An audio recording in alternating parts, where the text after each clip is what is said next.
أيها الذين آمنوا اتقوا الله حق تقاته ولا تموتن إلا وأنتم مسلمون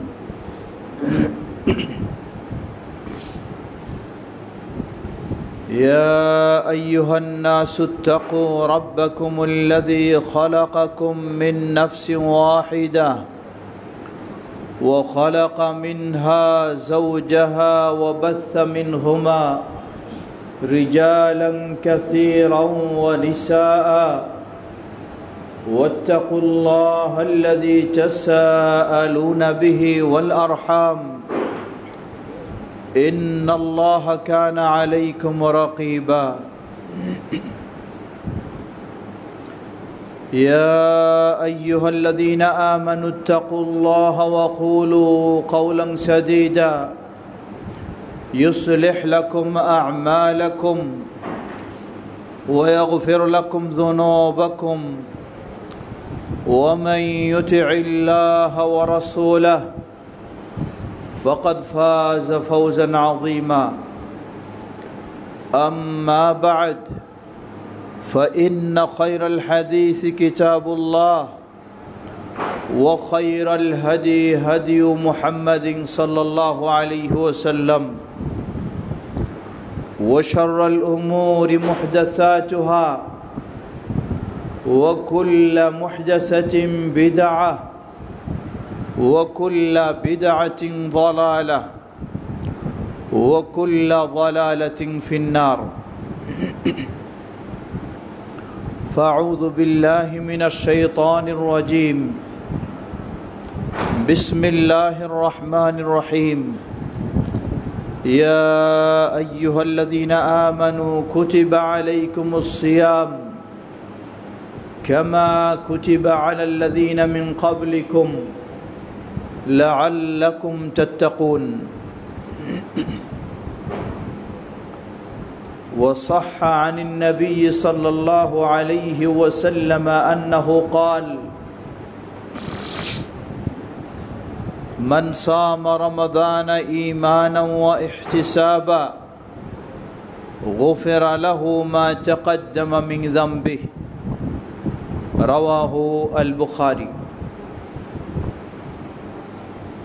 আলহামদুলিল্লাহ শুরুতে আবারও প্রশংসা জ্ঞাপন করছি সেই আল্লাহ সুবহানাহু ওয়া তাআলার যার বিশেষ তৌফিকে আমরা তার দিনের পথে চলার সৌভাগ্য লাভ করেছি, যিনি আমাদেরকে তার দিনের পথে কবুল করেছেন, তার দিনের পথে চলা সহজ করে দিয়েছেন। সেই আল্লাহ সুবহানাহু ওয়া তাআলার প্রশংসা জ্ঞাপনার্থে বলি আলহামদুলিল্লাহ। অতঃপর অসংখ্য সালাত ও সালাম পেশ করছি প্রিয় রাসূল মুহাম্মদ সাল্লাল্লাহু আলাইহি ওয়াসাল্লাম, তার আসহাবে কিরাম, আহলে বাইত, শেষ দিবস পর্যন্ত তার প্রতিটি একনিষ্ঠ অনুসারীদের উপর। সমবেত মুসল্লিবৃন্দ, আবারও প্রশংসা জ্ঞাপন করছি সেই আল্লাহ সুবহানাহু ওয়া তাআলার, যিনি একমাত্র মানুষের হেদায়েতের মালিক, যিনি কাউকে হেদায়েত দিতে চাইলে, শতজন বাধা দিতে চাইলেও সেই বাধা কার্যকর হয় না। সেই আল্লাহ সুবহানাহু ওয়া তাআলা, যিনি চতুর্দিকে বিরূপ পরিবেশ ও পরিস্থিতিতে এই মুহাম্মাদি তাকওয়া জামে' মসজিদ ও মাদ্রাসা গড়ে তোলার তৌফিক দান করেছেন। আলহামদুলিল্লাহ।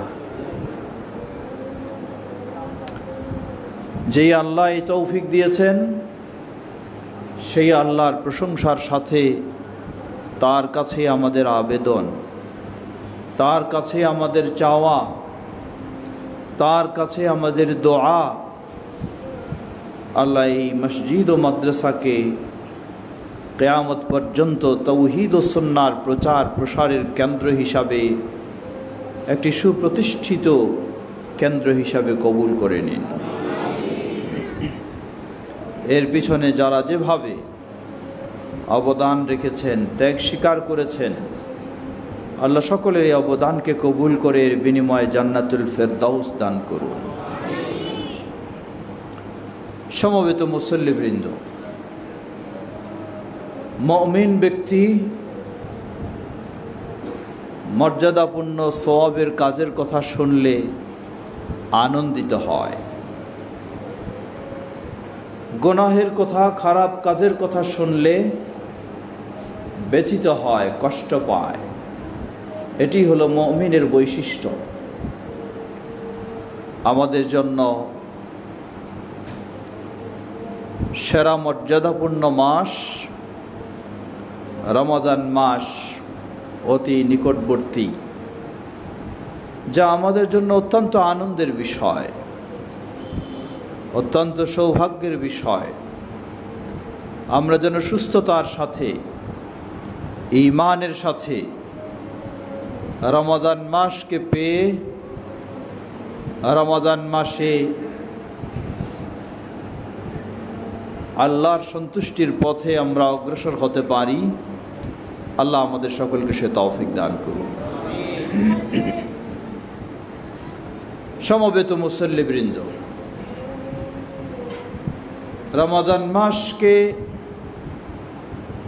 সামনে রেখে আমাদের কিছু প্রস্তুতির বিষয় রয়েছে, যাতে আমরা রমাদান মাসের এই মূল্যবান সময়, মূল্যবান সুযোগ ভালোভাবে কাজে লাগাতে পারি। সে লক্ষ্যে আমাদের বেশ কিছু প্রস্তুতির বিষয় রয়েছে। নরমালি আমরা জানি আমাদের জীবনে যে কাজটি যত বেশি গুরুত্বপূর্ণ, সেই কাজের আমরা তত বেশি প্রস্তুতি গ্রহণ করি, সেই কাজের ক্ষেত্রে তত বেশি আমরা আগে থেকেই সতর্কতা অবলম্বন করি। সুতরাং রমাদান মাস হলো বছরের সেরা মর্যাদাপূর্ণ মাস, আল্লাহর নৈকট্য অর্জনের জন্য সর্বোচ্চ সুযোগের মাস। অতএব রমাদানের জন্য কী ধরনের প্রস্তুতির প্রয়োজন তা বলার অপেক্ষা রাখে না। রাসূলুল্লাহ সাল্লাল্লাহু আলাইহি ওয়াসাল্লাম রমাদান মাসে,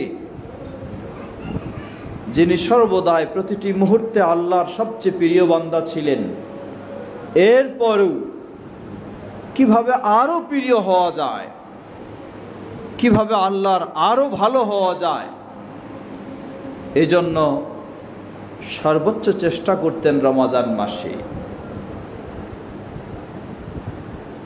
রমাদানের পূর্বে শাবানে সবচেয়ে বেশি বেশি সিয়াম পালনের মাধ্যমেও বলা যেতে পারে এক প্রকার তিনি রমাদানের প্রস্তুতি গ্রহণ করতেন।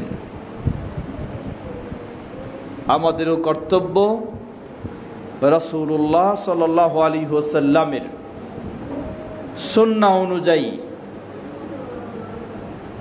রমাদানকে গুরুত্ব দিয়ে প্রস্তুতিমূলক ব্যবস্থা গ্রহণ করা প্রয়োজন। আল্লাহ আমাদের সকলকে সে তৌফিক দান করুন। রমাদান মাস হলো তাকওয়া অর্জনের বিশেষ মাস।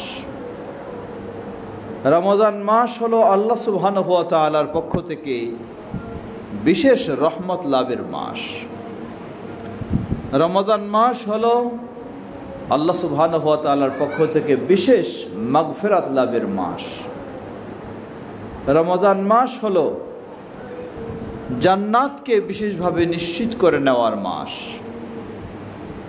রমাদান মাস হলো মুসলিম জীবনের উন্নতি অগ্রগতি সাধনের একটি গুরুত্বপূর্ণ মাস। রমাদান মাস হলো নিজেকে জাহান্নাম থেকে মুক্ত করে নেওয়ার একটি বিশেষ মাস। রমাদান মাস হলো কোরআন নাজিলের একটি বিশেষ মাস। রমাদান মাস হলো আখিরাতে যে আমলগুলি আমাদের জন্য আল্লাহর কাছে সুপারিশ করবে, সেই সুপারিশ অর্জনের বিশেষ মাস হলো রমাদান। সুবহানাল্লাহ, কতই না এই রমাদানের মর্যাদা। সুতরাং প্রতিটি মুমিনের, যিনি আখিরাত চান, যিনি আল্লাহর সন্তুষ্টি চান, যিনি জান্নাত নিশ্চিত করে নিতে চান, সেই সব প্রতিটি মুমিনের কর্তব্য হলো, দায়িত্ব হলো রমাদান মাসের পূর্বেই সুন্দর প্রস্তুতি নেওয়া, যাতে রমাদান মাসের একটি মুহূর্তও নষ্ট না হয়, একটি মুহূর্তও আমরা গাফেল হিসাবে না থাকি। সেই প্রস্তুতি আমাদের সকলের গ্রহণ করা উচিত। আল্লাহ আমাদের সকলকে সে তৌফিক দান করুন। সমবেত মুসল্লিবৃন্দ, আল্লাহ সুবহানাহু ওয়া তাআলা নির্দেশ দিচ্ছেন, ওহে যারা ঈমান এনেছো, রমাদান মাসে তোমাদের উপর সিয়াম ফরজ করা হয়েছে, যেমন পূর্ববর্তীদের উপর ফরজ করা হয়েছিল। লাআল্লাকুম তাত্তাকুন, যাতে তোমরা তাকওয়া অর্জন করতে পারো। রমাদান মাসের সিয়াম এটি ঐচ্ছিক নয়, রমাদান মাসের সিয়াম হলো অপরিহার্য বিষয়। কাদের জন্য অপরিহার্য?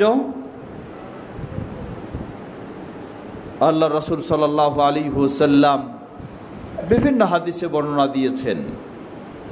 আর আল্লাহ সুবহানাহু ওয়া তাআলা বলেন, ফামান শাহিদা মিনকুমুশ শাহরা ফালিয়াসুম, তোমাদের মাঝে কেউ যখন এই রমাদান মাসকে পায়, তাহলে তার জন্য অপরিহার্য কর্তব্য হলো রমাদানের সিয়াম পালন করা। এই জন্য মৌলিক কতগুলি বিষয় রয়েছে। প্রথম হলো মুসলিম হওয়া। কোনো অমুসলিমের জন্য রমাদানের সিয়াম ফরজ নয়, মুসলিম হওয়া। দ্বিতীয়, প্রাপ্তবয়স্ক হওয়া। অপ্রাপ্তবয়স্কদের জন্য রমাদানের সিয়াম ফরজ নয়, তবে অপ্রাপ্তবয়স্কদেরকে প্রশিক্ষণমূলক রমাদানের সিয়াম পালনে বাবা মার ভূমিকা রাখতে হবে। আজকে অত্যন্ত পরিতাপের সাথে আমরা বলতে পারি, বহু মুসলিম বাবা মা রয়েছেন যাদের সন্তানদের বয়স হয় তারা এসএসসি পরীক্ষার্থী অথবা এইচএসসি পরীক্ষার্থী, এর মানে প্রাপ্তবয়স্ক। তাদেরকে পরীক্ষার অজুহাতে, ভালো ফলাফলের রেজাল্টের আশায় আমরা বলে থাকি, বাবা মা তোমাকে সিয়াম রাখতে হবে না, কারণ তোমার পড়ালেখার ডিস্টার্ব হবে, তোমাকে ভালো রেজাল্ট করতে হবে। লা হাওলা ওয়ালা কুওয়াতা ইল্লা বিল্লাহ। কিভাবে একজন মুসলিম বাবা মা সন্তানের জন্য ইসলামের একটি ফরজ বিষয়, যা ইসলামের রোকন, চতুর্থ রোকন, সেই রমাদানের সিয়াম থেকে সামান্য তার পড়ালেখার অজুহাতে বিরত রাখতে পারে? সত্যি কি আপনি মুমিন? সত্যি কি আপনার ঈমান রয়েছে? সত্যি কি আপনি জান্নাত পেতে চান? আপনি কি জাহান্নাম থেকে বাঁচতে চান? আপনি কি আপনার স্নেহের সেই ছেলে বা মেয়েকে জান্নাতি বানাতে চান? তাদেরকে জাহান্নাম থেকে রক্ষা করতে চান? যদি চাইতেন, তাহলে ইসলামের এই ফরজ বিষয় থেকে তাদেরকে কখনো বিরত রাখতে ব্যবস্থা নিতেন না। বরং উচিত ছিল সকল ফরজের চেয়ে তার জন্য ফরজ হলো সালাত, তার জন্য ফরজ হলো সিয়াম। ওই লেখাপড়া তার জন্য ফরজ নয়। এমনকি যেই পড়ালেখায় উন্নত রেজাল্ট করার জন্য আপনি তাকে ফরজ সিয়াম থেকে বিরত রাখেন, ওই সন্তান আপনি তাকে আল্লাহর অবাধ্য করলেন, এই সন্তান হতে পারে একদিন বহু উচ্চ শিক্ষিত, কিন্তু কোনো সন্দেহ নেই এই সন্তান হবে আপনার তার বাবা মার সে অবাধ্য হবে। কারণ আল্লাহর অবাধ্য যখন সন্তানকে আপনি বানালেন, তাহলে আল্লাহও এই সন্তানকে বাবা মার অবাধ্য বানায় দেবেন। তাই আজকে লক্ষ্য করুন, বাবা মা কত কষ্ট করে সন্তানকে উচ্চ শিক্ষিত করেছে, কিন্তু সেই বাবা মার প্রতি সদাচরণ তো দূরের কথা, বাবা মাকে বৃদ্ধ অবস্থায় ঘর থেকে বের করে বৃদ্ধাশ্রমে আশ্রয় দিয়েছে। এটাই হলো সেই উন্নত শিক্ষা। যদি ওই সন্তানকে আপনি সিয়াম শিক্ষা দিতেন, সালাত শিক্ষা দিতেন, আল্লাহর আনুগত্যশীল বান্দা বানাতেন, তাহলে ওই সন্তান যতই কষ্টে থাকুক বাবা মাকে কখনো তার ঘর থেকে বাইরে বের করত কখনোই করত না। বাবা মার প্রতি তার শ্রদ্ধা থাকতো, সম্মান থাকতো, বাবা মার আনুগত্যশীল সন্তান হতো। সুতরাং একটু ভাবা উচিত। লক্ষ্য করুন, আপনি অনেক পরিশ্রম করে তাকে পড়ালেখা খুব ভালো করালেন, আপনি কি জানেন হতে পারে পরীক্ষার দিন আল্লাহ সুবহানাহু ওয়া তাআলা তাকে বিছানা থেকে উঠতে দেবেন না, বিছানা থেকে ওঠার মতো গায়ে শক্তি থাকবে না। কোথায় আপনার প্রস্তুতি, কোথায় আপনার পড়ালেখা, কোথায় আপনার ভালো রেজাল্ট? তার জান নিয়ে এখন আপনার টানাটানি শুরু হয়ে যাবে। সুতরাং উচিত আল্লাহকে ভয় করা। আমাদের মডেল হলেন, আদর্শ হলেন সাহাবায়ে কেরাম। পর্দার আলের মা বোনদেরকে স্মরণ করে দিতে চাই। লক্ষ্য করুন, সহিহুল বুখারীর হাদিসে এসেছে, একজন মহিলা সাহাবী তিনি বলছেন, প্রথম হিজরিতে যখন আশুরায়ে মুহররমের সিয়াম পালনের নির্দেশ দেওয়া হলো, রমাদানের সিয়াম তখনও ফরজ হয়নি, তা হয়েছে দ্বিতীয় হিজরিতে। এই আশুরায়ে মুহররমের সিয়ামের যখন নির্দেশ মদিনায় দেওয়া হলো, সেই মহিলা সাহাবী বলছেন, আমরা আমাদের ছোট বাচ্চাদেরকে, যে এখনো প্রাপ্তবয়স্ক হয়নি, আমাদের সাথে তাদেরকেও আমরা সিয়াম রাখালাম। ছোট বাচ্চা একটু পরেই মায়ের কাছে খাওয়া চায়, মা বলছেন আমরা তাকে কিছু খেলনা তার হাতে রেডি করে দিতাম, এই খেলনা নিয়ে খাওয়ার কথা ভুলে যেত, এভাবে আমরা ইফতার পর্যন্ত নিয়ে যেতাম, অতঃপর তাদের সামনে আমরা খাওয়া দিতাম। তারা এভাবে আমাদের সাথে সিয়াম পালনে প্রশিক্ষণ গ্রহণ করত। সুবহানাল্লাহ। এই ছিল সাহাবায়ে কেরামের আদর্শ, যার কারণে সাহাবায়ে কেরাম যেমন শ্রেষ্ঠ জাতি ছিলেন, তাদের থেকে যারা গড়ে উঠেছে তারাও ছিলেন শ্রেষ্ঠ জাতি। তারাই হলেন আমাদের আদর্শ, তারাই হলেন আমাদের মডেল। সুতরাং আমরা বলবো, রমাদানের সিয়াম ফরজ হবে প্রাপ্তবয়স্ক হলে তারপরে, কিন্তু অপ্রাপ্ত যদি হয়, সিয়াম রাখার সামর্থ্য রাখে, তার জন্য ইসলাম ফরজ করে দেয়নি, কিন্তু প্রশিক্ষণমূলক তাকে আপনি মাঝে মাঝে রাখাবেন, বাধ্য করবেন না, মাঝে মাঝে রাখিয়ে তাকে প্রশিক্ষণ দেওয়া আমাদের উচিত। যেই সন্তানকে এইচএসসি পর্যন্ত ভালো ফলাফলের কারণে সিয়াম রাখাননি, ওই সন্তানের পক্ষে দেখবেন পরবর্তীতে সিয়াম পালন করা আসলেই কঠিন হয়ে যাবে। সুতরাং সিয়াম ফরজের আরেকটি দিক হলো সুস্থ হওয়া। যদি কোনো ব্যক্তি রমাদান মাসে অসুস্থ হয়, তার অবস্থা দুই ধরনের হতে পারে। এক, সাময়িক অসুস্থ, এখন অসুস্থ, হয়তো বা আশা করা যায় 2-4 মাসের মধ্যে সে সুস্থ হয়ে যাবে ইনশাআল্লাহ। যদি এমন ব্যক্তি হয়, তাহলে তিনি যখন সুস্থ হবেন তখন রমাদানের সিয়াম পালন করবেন, এখন তার জন্য ছাড় রয়েছে। যদি এমন হয় দীর্ঘমেয়াদী রোগে আক্রান্ত, উদাহরণস্বরূপ কিডনির সমস্যা, হাই ডায়াবেটিস বা আরও কিছু, যেগুলির কারণে এই লম্বা সময় কোনো কিছু পানাহার বর্জন করে থাকা তার পক্ষে কোনোভাবেই সম্ভব নয়। কিন্তু এই রোগটাও খুব দ্রুত সেরে যাবে এমন নয়, স্থায়ী রোগের মতো। তাহলে এই ব্যক্তির জন্য বিধান হলো তিনি সিয়াম পালন করবেন না, তবে এর বিনিময়ে প্রতিদিন একজন দরিদ্র মানুষকে খাওয়াবেন। আমাদের সমাজের কিছু ধারণা রয়েছে, বলা হয় যে একজন মানুষকে রোজা রাখাতে হবে। না, রোজা রাখানো নয়, তিনি তো তারটা রাখবেন, আপনি তাকে প্রতিদিনের বিনিময়ে একজনকে খাদ্য দেবেন। এই খাদ্য যদি আপনি খাওয়াতে পারেন রান্না করে, আলহামদুলিল্লাহ, না হলে আপনি তাকে খাদ্য দেবেন প্রতিদিনের বিনিময়ে 1.25 কেজি, অর্ধ সা, 1.25 কেজি চাল দেবেন। যদি কিছু আরও বাড়তি টাকা পয়সা দিতে পারেন দিবেন। এরপরে রমাদান মাসে কেউ যদি সফর অবস্থায় থাকে, তার অবস্থা দুটি হতে পারে।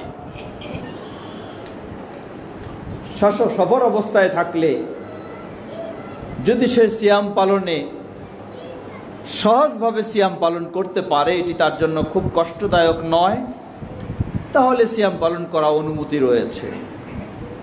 আর যদি সফরে কষ্টদায়ক হয় তাহলে তার জন্য ছাড় রয়েছে, তিনি রমাদানের পরে যখন এই সুযোগ হবে তখন তিনি সিয়াম পালন করবেন। রমাদান মাসে মেয়েদের ক্ষেত্রে আরেকটি বিশেষ বিষয়, তা হলো তাদেরকে পবিত্র হতে হবে। রমাদান মাসে কোনো মেয়ে মানুষের যদি পিরিয়ড শুরু হয়ে যায়, তাহলে যতক্ষণ না পিরিয়ড থেকে মুক্ত হয় ততক্ষণ তার সিয়াম রাখা তার জন্য বৈধ নয়, সালাত বৈধ নয়। এজন্য তিনি এই সময়গুলিতে ছাড় দেবেন। যখন পবিত্র হবেন, রমাদানে বাকিগুলি পূর্ণ করবেন, যেগুলি ছুটে যাবে সেগুলি তিনি রমাদান মাসের পরে পূর্ণ করবেন। সামাজিকভাবে একটি ধারণা রয়েছে, তা হলো মেয়েরা 1 সপ্তাহ 7 দিন বাদ দিয়ে থাকে। এই ধারণা সঠিক নয়, এটি ভুল। কারণ মেয়েদের পিরিয়ড সকলেরই 7 দিন হবে এমন নয়, এটি ব্যক্তি বিশেষ। কারো 3 দিনও হতে পারে, কারো 4 দিনও হতে পারে, কারো 5 দিনও হতে পারে, কারো 7 দিনও হতে পারে, কারো 9 দিনও হতে পারে। অতএব যিনি যতদিন এই অবস্থায় থাকবেন ততদিন তিনি সিয়াম পালন করবেন না। পরিচ্ছন্ন হয়ে যাবেন, সিয়াম শুরু করবেন। আর এই ছুটে যাওয়া সিয়ামগুলি রমাদানের পরে তিনি কাজা আদায় করবেন। রমাদান মাসে কোনো মেয়ে মানুষ যদি সন্তান সম্ভবা হয়, গর্ভে সন্তান রয়েছে, অথবা সদ্য সন্তান জন্ম লাভ করেছে, যেটাকে নেফাস বলি, নেফাস এবং পিরিয়ড বা মাসিক দুটোর হুকুম একই। এ অবস্থায় সিয়াম পালন করবে না, রমাদানের পরে সেটি সিয়াম পালন করবে। কিন্তু যদি সন্তান সম্ভবা হয়, অথবা ছোট বাচ্চাকে দুধ পান করাচ্ছে, সিয়াম পালনের কারণে মায়ের দুধ বন্ধ হয়ে যাবে, এটি সন্তানের জন্য ঝুঁকিপূর্ণ। অথবা গর্ভে সন্তান রয়েছে, এই অবস্থায় সিয়াম পালন করাটা খুবই কষ্টদায়ক, তাহলে কি করবে? জবাব, এ বিষয় নিয়ে কিছু মতভেদ রয়েছে। তবে ইবনে আব্বাস রাদিয়াল্লাহু তাআলা আনহু থেকে একটি আসার রয়েছে, সেই আসারের আলোকে আমরা বলতে পারি যে তাদের জন্য ছাড় রয়েছে, তারা সিয়াম পালন করবে না, আর প্রতিদিনের বিনিময় একজন দরিদ্র মানুষকে খাওয়াবে। কাজা আদায় করতে হবে না, যদিও কেউ কেউ বলেছেন কাজাও আদায় করতে হবে, কিন্তু আব্দুল্লাহ ইবনে আব্বাস রাদিয়াল্লাহু আনহুর সেই আসারের আলোকে আমরা বলবো যে কাজাও আদায় করতে হবে না। এভাবেই রমাদান মাসকে যারা পাবে তাদের জন্য অপরিহার্য অর্থাৎ প্রাপ্তবয়স্ক মুসলিম হলে, প্রাপ্তবয়স্ক হলে, সুস্থ হলে, স্বগৃহে থাকলে, মেয়েদের ক্ষেত্রে পবিত্র হলে ওই ব্যক্তির জন্য রমাদানের সিয়াম পালন করা ফরজ। আমরা যেন সেভাবেই রমাদানের সিয়াম পালন করে আল্লাহ রাব্বুল আলামিনের নৈকট্য অর্জন করার সুযোগ নিতে পারি। আল্লাহ আমাদের সকলকে সে তৌফিক দান করুন। সমবেত মুসল্লিবৃন্দ, রমাদান সংক্রান্ত অনেক বিষয় রয়েছে যেগুলি পর্যায়ক্রমে আলোচনা আসবে। এবার একটি আনন্দের সংবাদ জানাতে চাই, তা হলো বিশেষ করে আমাদের যেখানে এই মসজিদগুলি রয়েছে, চতুর্দিকে আমাদের হানাফি ভাইদের মসজিদ, মাঝে আহলুল হাদিস মসজিদ, ইফতারের সময়টা নিয়ে গ্যাঞ্জাম লাগে। কারণ তারা ইফতার করেন একিনের দুর্বলতা থাকার কারণে, সন্দেহ বেশি থাকার কারণে, সন্দেহ দূর করতে গিয়ে 3-4 মিনিট বিলম্বে তারপর আজান দেন, ইফতার করেন। আর আমরা আবহাওয়া দফতরের তথ্য অনুযায়ী আজান দিয়ে ইফতার করতে চাই। আল্লাহ সুবহানাহু ওয়া তাআলা এবার এই জটিলতা তাকে সহজ করে দিয়েছেন, বলুন আলহামদুলিল্লাহ। ইসলামিক ফাউন্ডেশন এবার যে রমাদানের সময়সূচি প্রস্তুত করেছে, সেখানে আবহাওয়া দপ্তরের তথ্য অনুযায়ী সময়সূচি প্রস্তুত করেছে, অতিরিক্ত 3 মিনিটকে তারা বাদ দিয়ে দিয়েছে। এই জন্য আলহামদুলিল্লাহ এবার ওই গঞ্জামটা আশা করি হবে না ইনশাআল্লাহ। এমনকি ইসলামিক ফাউন্ডেশন সব জেলাগুলিকেও চিঠি প্রেরণ করেছে যে আবহাওয়া অধিদপ্তরের তথ্য অনুযায়ী আপন আপন জেলার সময় অনুযায়ী অতিরিক্ত 3 মিনিট সন্দেহ দূর করার জন্য বাদ দিয়ে যেন জেলা পর্যায়েও রমাদানের ইফতারের সাহারির সময়সূচি প্রস্তুত করা হয়, সেই নির্দেশনাও দেওয়া হয়েছে। আমরা কৃতজ্ঞতা জানাই কোরআন সুন্নাহ অনুযায়ী এই সঠিক সিদ্ধান্ত গ্রহণ করার জন্য, এবং দোয়া করি পর্যায়ক্রমে সব ক্ষেত্রেই এই ধরনের সুন্দর সিদ্ধান্তে যেন আসতে পারে, আল্লাহ সে তৌফিক দান করুন। আমরা যেন সেই রমাদান মাস পেয়ে আমাদের জীবনকে, ঈমানকে আরও সুন্দর করতে চেষ্টা করতে পারি। আল্লাহ আমাদের সকলকে সে তৌফিক দান করুন। ওয়া আখিরু দাওয়ানা আনিল হামদুলিল্লাহি রাব্বিল আলামিন।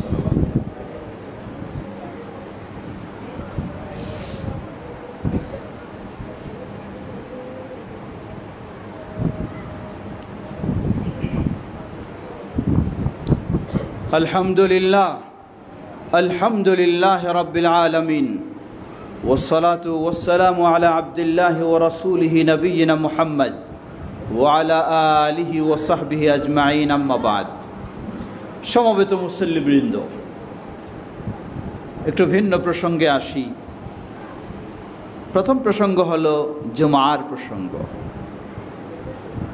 জুমার সালাত প্রাপ্তবয়স্ক পুরুষ, স্বগৃহে অবস্থানকারী সুস্থ মানুষদের জন্য ফরজ,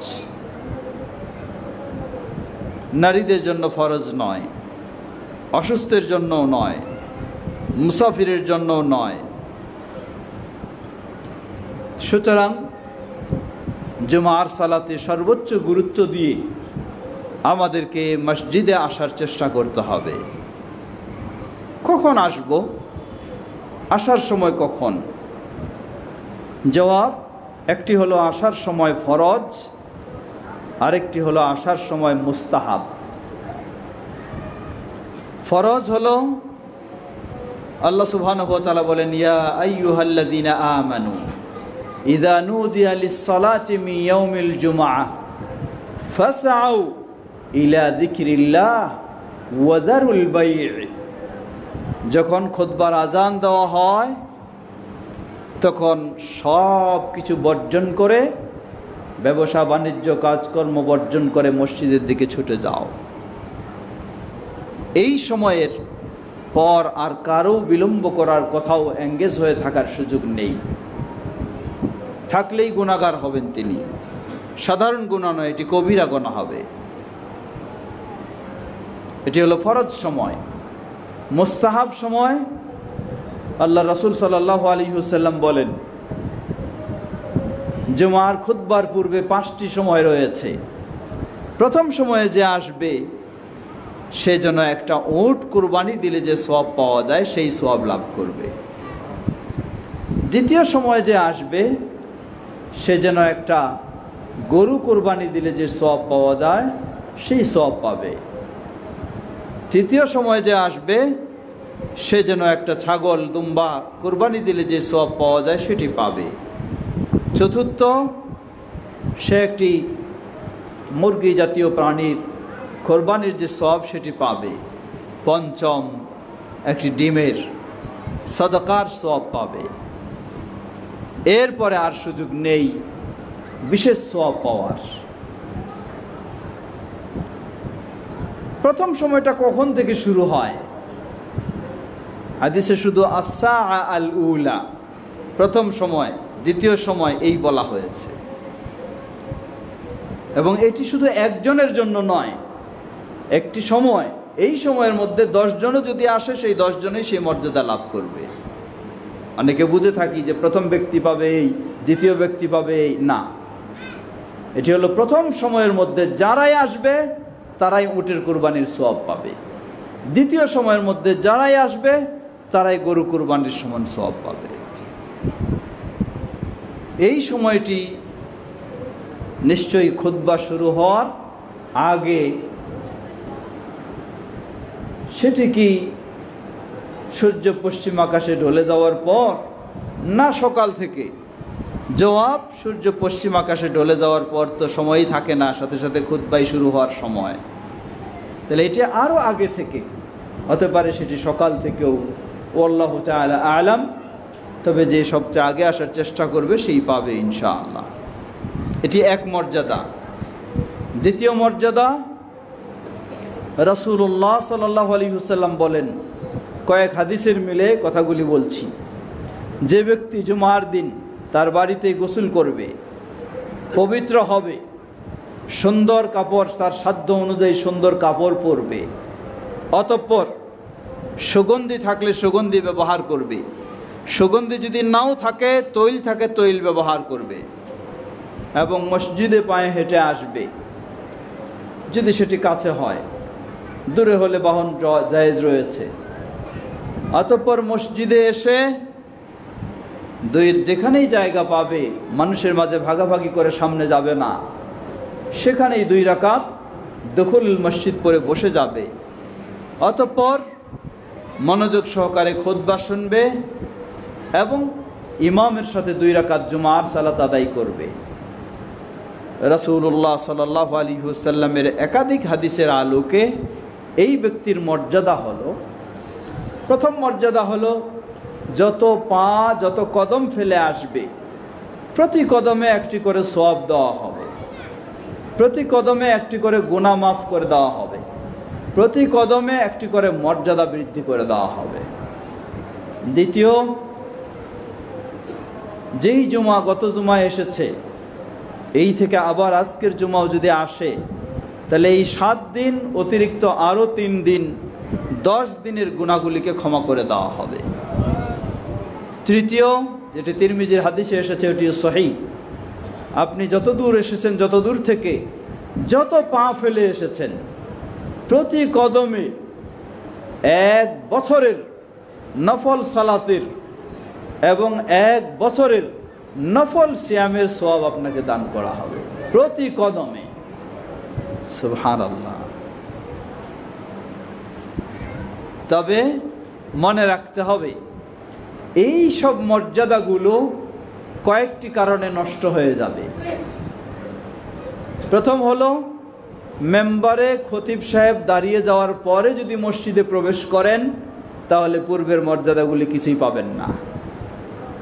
দ্বিতীয়, মসজিদে আগেই প্রবেশ করেছেন কিন্তু 2 জন মানুষের মাঝে ভাগাভাগি করে করে টপকে সামনের কাতারে যাওয়ার চেষ্টা করেছেন, তাহলে সব মর্যাদা বাতিল হয়ে যাবে। তৃতীয়, কারোর সাথে কথা বলেছেন, কোনো আলাদা কাজ করেছেন, এমন কি আপনার পার্শ্বে কেউ কথা বলেছে, আপনি তাকে বলেছেন যে চুপ করো, এটুকু বলেছেন, ফাকাদ লাগাউতা, আপনি আপনার জুমার মর্যাদাকে নষ্ট করে ফেললেন।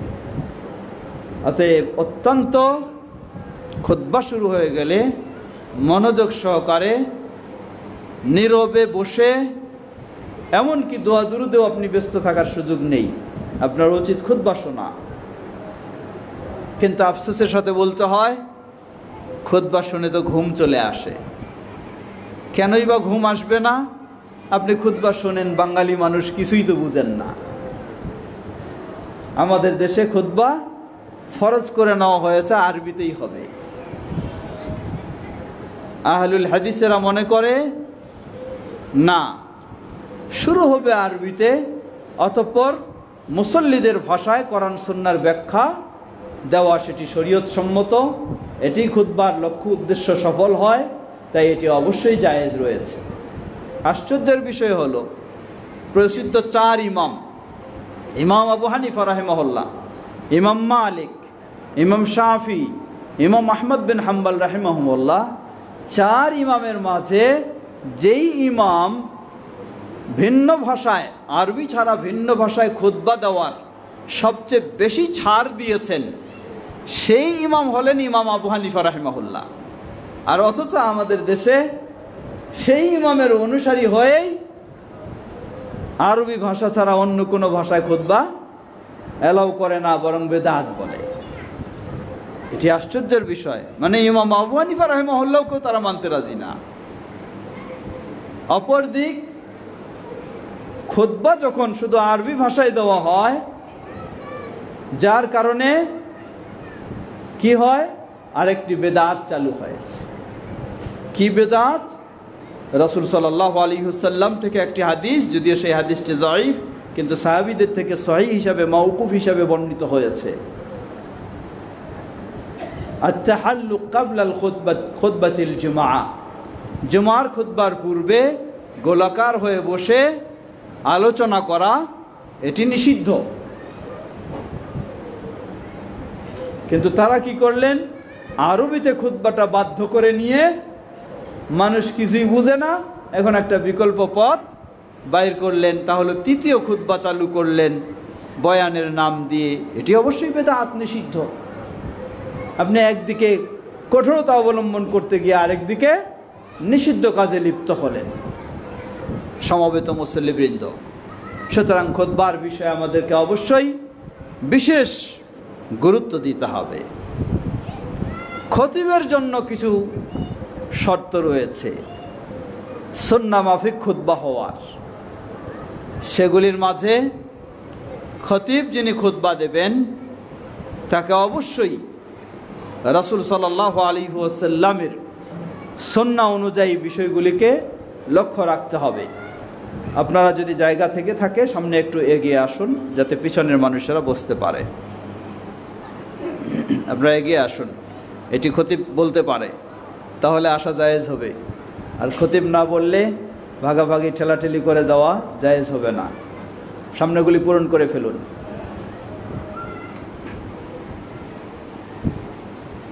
খতিব, আমাদের খতিবগণ দেখা যায় অনেক সময় সুন্নাহ বিরোধী কাজ করে বসেন। তার মাঝে একটা হলো সুন্নাহ বিরোধী খুতবা বেশি দীর্ঘ করা, বেশি লম্বা করা হলো সুন্নাহ বিরোধী। সহিহ মুসলিমের হাদিস, আল্লাহ রাসূল সাল্লাল্লাহু আলাইহি ওয়াসাল্লাম বলেন যে একজন মুসলিমের বিজ্ঞতার পরিচয় হলো, জ্ঞানী হওয়ার পরিচয় হলো, সালাত দীর্ঘ হবে, খুতবা সংক্ষিপ্ত হবে। কিন্তু আমরা, আমাদের কিছু কিছু বক্তাগণ মিম্বারে দাঁড়িয়ে আর মনে থাকে না এটা মাহফিলের স্টেজে দাঁড়ালেন না মসজিদের মেম্বারে দাঁড়ালেন, এটা অবশ্যই মনে রাখতে হবে খতিবকে। খুতবা বেশি লম্বা করা এটিও সুন্নাহ বিরোধী, বেদাত বললেও ভুল হবে না। আপনি সহি সহি বললেন আবার সুন্নাহ বিরোধী করবেন, তা তো হয় না। দ্বিতীয় আরেকটা, অনেক খতিব মনে করে মাহফিলের মাঠের মতো এটাকেও মনে করে। মাহফিলের মাঠ আর জুমার খুতবা দুটো এক নয়, হাজার পার্থক্য রয়েছে। তাই কোনো খতিবেরও উচিত নয় বিভিন্ন প্রসঙ্গ তুলে ঠিক কিনা বলেন এই বলে জিজ্ঞাসা করবে আর সবাই ঠিক বলে চিৎকার দিবে। এটি কখনো জুমার খুতবার জন্য শোভা পায় না, এটি উচিত নয় কোনো খতিবের এই ধরনের করা। শিক্ষামূলক কথা বলবে, কিন্তু শ্রোতাদের কাছে ওই ঠিক কিনা সমর্থন নিবে, আবার সবাই চিৎকার দিয়ে ঠিক বলে সমর্থন দেবে, এটি খুতবার জন্য কখনো বৈধ নয়। অতএব এই বিষয়গুলিও খতিবকেও মনে রাখতে হবে, আর যারা মুসল্লি শ্রোতা তাদেরকেও মনে রাখতে হবে। আপনি হতে পারেন দায়িত্বশীল, কিন্তু আপনারও তো খুতবা রয়েছে, আপনারও তো জুমার মর্যাদা দরকার। এজন্য আগে থেকে এই বিষয়গুলিকে সম্ভব অনুযায়ী সেটিং করে নেওয়া, যাতে খুতবার সময় আপনাকে এদিক সেদিক দৌড়াতে না হয়, এটা সেটা মানুষকে বলতে না হয়, সেটি চেষ্টা করা উচিত। আমরা যেন সকলেই সুন্নাহ অনুযায়ী আমাদের সব কাজগুলি সঠিকভাবে পালন করতে পারি। আল্লাহ আমাদের তৌফিক দান করুন। সমবেত মুসল্লিবৃন্দ, গত কয়েকদিন আগে অনুষ্ঠিত হলো বাংলাদেশ জমিয়তে আহলে হাদিসের সেই আন্তর্জাতিক মহাসম্মেলন, সেই আশুলিয়া বাইপাইলে, যেখানে আপনাদের হয়তো অনেকে উপস্থিত ছিলেন। বিভিন্নভাবে আপনারা অংশগ্রহণ করেছেন, সহযোগিতা দিয়েছেন, আপনাদেরকে কৃতজ্ঞতা জানাই। আল্লাহ সুবহানাহু ওয়া তাআলা সকলের এই ভালো কাজগুলিকে কবুল করে নিন। আমরা যেন সবাই মিলে ঐক্যবদ্ধ থেকে আমাদের এই দাওয়াতি কাজকে আরও সামনে এগিয়ে নিতে পারি। আল্লাহ আমাদের সকলকে সে তৌফিক দান করুন। তাই পরিশেষে সকলকে অনুরোধ জানাবো, আলহামদুলিল্লাহ এই মোহাম্মদিয়া তাকওয়া মসজিদের বয়স খুব বেশি হয়নি, কিন্তু অনেক ইতিহাস রয়েছে, কত বাধা, কত বিপত্তি, কত সমস্যা। আল্লাহ সুবহানাহু ওয়া তাআলা সবগুলিকেই সমাধান করে এ পর্যন্ত অগ্রসর হওয়ার সুযোগ করে দিয়েছেন, আলহামদুলিল্লাহ।